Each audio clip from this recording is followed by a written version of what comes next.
guys and gals, and never hear from Drake Queen Game, and it's something about on Twitter, the gaming dragon. Today I'm coming back at you with a Let's Play episode of Roads Yet Traveled, Marruk's Path. So y'all, let's go ahead and jump right back into it, shall we? Alarm chain, we're up, and let's go. He let me fail, I think. Like he wanted me to... Maybe it was to teach me something, or just to sate his curiosity. I couldn't tell. He lets his thoughts sit for a while, brushing the grass with his free paws. He squints at the sun. His eyes dance about the room, landing anywhere but on my own. Another arm, his right, clutches at his chest through his jacket. Sounds like you liked it though, yeah? Why'd you stop? I got too busy. Is the rote response he spews out, one that I already know is false. You don't have to lie, Marruk. His eyes snap to me, not out of anger but in shock as his claws dig into the earth and fabric alike. His breath becomes stilted and uneven as he manages to pry himself away. He does, almost surprisingly, however, still answer. I was tired of everything around me dying. The way I tried to help fix things, make it better, Ron said I killed most of the plants I worked on because I gave them too much attention. Overwatered, overpruned. It was all me in the end. There's no malice in his voice, I know that now, but at the time I just couldn't hear it. I left and just didn't come back. His ears fall flat as he stares down his torso and off into the space. Why such a weight has been put on one man, I can't understand. Placing my hand on his shoulder, I feel him jump as his eyes shoot to my hand and straight up my arm, his prosthetic fully revealed. I don't look back, though. I say to Op to look away, still gently comforting him. There's a silent moment with nothing but the breeze before.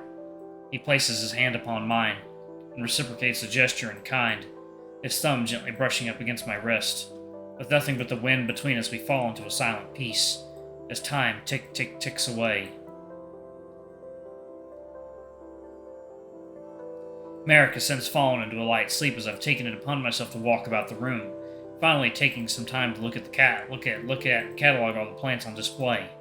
Before nodding off, he did give me a small tour and reminded me that everything here should be safe for me to observe, but maybe not eat. And not that I'm a damned goat or anything. Still, I appreciate that he went through the effort to find that out beforehand. Unable to read any of the labels, I can only familiarize myself through sight and touch, going up and down, inspecting each species one by one. They may be alien, yes, but nature seems to love its common forms. The foliage grows familiar shapes, even if I can't find better words than fern, vine, or shrub to describe them. Some gently caress my hand as others curl away from my touch. Some even poke back with their jagged leaves and barbs. But still, it's more life than I've seen in weeks now. Hair on my tongue. There we go. Checking my monitor, I note it's already the 25th mark, and I'm suddenly unsure how much time we have left. Sighing and taking another good look around, I walk over to the lump that currently is Marruk, only to find myself stuck staring at him.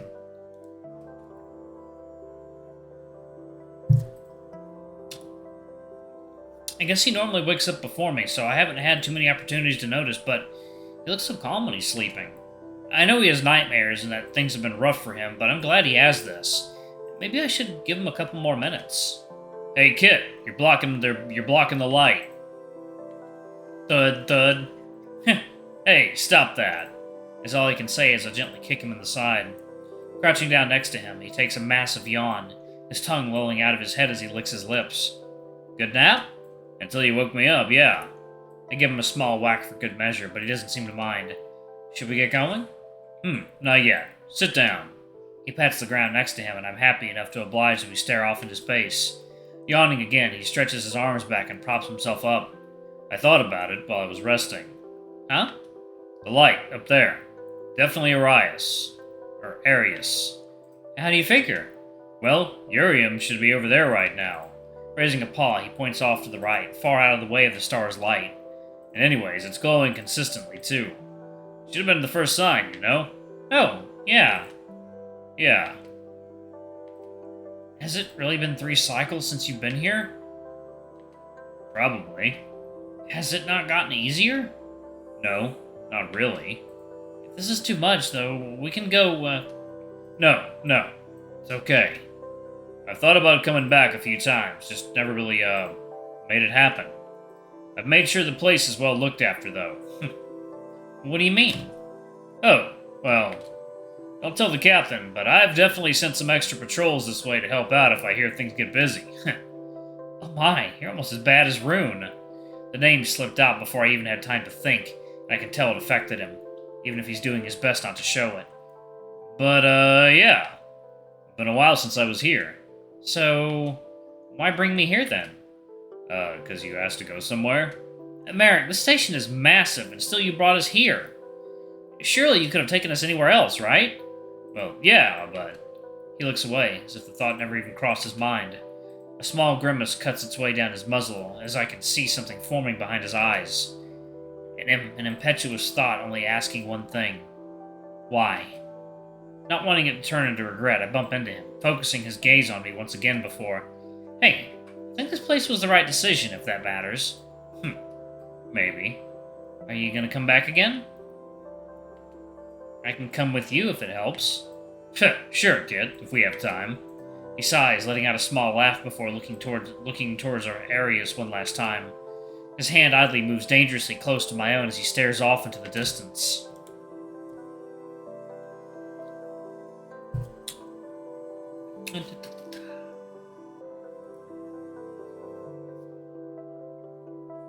One second, y'all. I'll be right back. Alright, guys and gals, and we are back. Okay. A shiver cuts down my spine as it brushes against me, and I have to check if he's doing this on purpose. But it seems to have been just a mistake, or perhaps a lucky accident. I mean... You know, Doc said there was this big project coming up. Maybe he could use a little help on it. I figured that maybe I could. Pulling his paw away, he rambles on about some corresponding emails he had between himself and the professor, as I can't stop myself from just staring at him. Staring at him and smiling. If only my damned heartbeat would go down, and then maybe I could hear what he's actually saying. But, yeah, I don't think he ever really expected to hear from me again. I think he figured I just kind of moved on. Sorry, You mean Ron? Yeah, Doc. He playfully elbows me before continuing. Things were different back then, and I guess he just thought I grew out of it or something. Like it didn't mean anything. I guess I really am thick-headed. He pulls his knees to his chest and sighs before lowering his head between his legs. I can't help but scoff a bit at the display before patting him on the back. Yeah, you are pretty stubborn. But you have changed, Marruk. You've changed since I got here, even. I guess that's something. You came back, though, didn't you? Grumbling under his breath, he agrees, letting out a long sigh before rolling back again. Still with an unsure expression on his face, I watch as he wrestles with something in his mind as I do the same. Marruk, What happened to you? Huh? What do you mean, kid? As I take a moment to build up the courage to ask what I really mean, he sits up, propping himself up on his elbows. What happened, Marruk? What was this accident? His eyes shoot a wave as his pose becomes defensive. Not enough to say fuck off, but enough to have me worried he's just going to shut me down again. That's kind of out of nowhere, kid. What's got you worried? He's playing it off, but I can see it in his chest. His stoicism breaks ever so slightly as his heart betrays him. Is it? Hasn't that been what today's been about? Rias, I brought you here because I thought you'd like it, okay? Nothing more. Don't try and get analytical about it, okay? I'm just worried about you, Marruk. Well, don't be. And I don't think you've moved on at all. In but a second, it's as though his face has never known mirth, as his muzzle turns pale and stoic. A straight line cuts across as his eyes stare through me. Fury rising, and then panic, and then... It's never left me. What happened all that morning? Sometimes when I'm zoning out, it plays over and over again in my head. I don't like thinking about it, but it won't leave. It's always the same, too, which is crazy because my memory is not amazing. Marruk, don't. His placid nothingness turns to arctic as his eye glows bright enough to light up the room. His claws tear through the grass as the room is bathed in a cool cerulean, only for it to slowly die down and be replaced by the soft hues of his own eyes.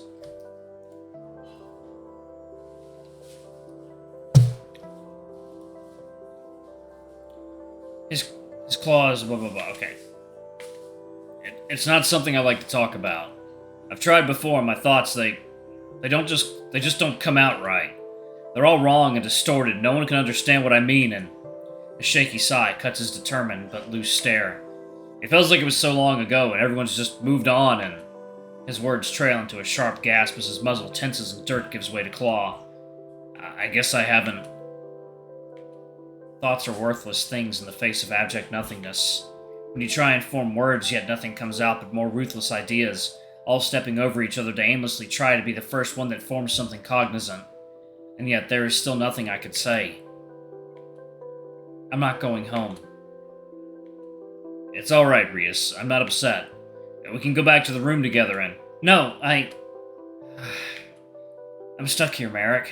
I don't think I'm getting back to Earth, to my home. And that's gonna stick with me for the rest of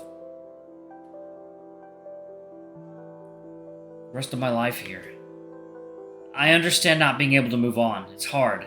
I understand that. I don't think I'm ever gonna be over what happened to me. But I do think I'll be able to accept it someday. I just worry when I don't know what parts of you are left behind. You're something else, Marruk. You're strong, funny, and surprisingly nice. But I know there's something else going on beneath the skin. Gently reaching out, my fingers brush against his paw, causing a slight jolt to shoot down his body. And as your friend, it's hard for me to know how to approach these things, and... Thud. My heart rate spikes as for a moment my mind flashes back to my first hours at the station. On the station as Marruk lunges forwards. I barely have time to raise my arms as I once again find his at my back. And now there are two hearts beating, both very fast. With a sigh of relief, my arms are on him as well, and my head finds space in the crook of his neck. More moments of silence pass as we rest against each other, only for his arms to eventually snake up towards my head, kneading and pulling at my hair.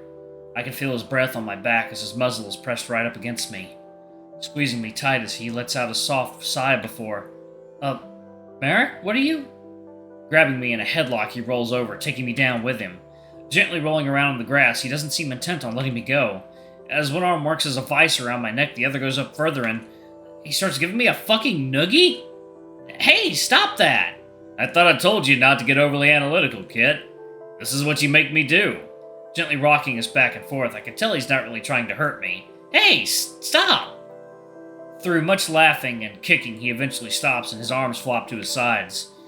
I consider staying put and laying atop him, but feeling his breath on the back of my neck again, I quickly snap out of it and roll off, only a bit flustered in the process. After laying in the grass and catching my breath, I sigh and turn to him. He's staring at the ceiling again, and I'm almost afraid to break the silence. Almost afraid to bringing it up again. But I need him to know. I'm still worried, Marruk. I'm sorry, I know, Rias. I know. Look, you've been kind to me, despite the circumstances. Well, very kind, actually. This isn't something I can just dredge up on a whim. Maybe I did come here because of it all, but... We can talk about it sometime, I promise. Just not today, okay? I just want to enjoy this.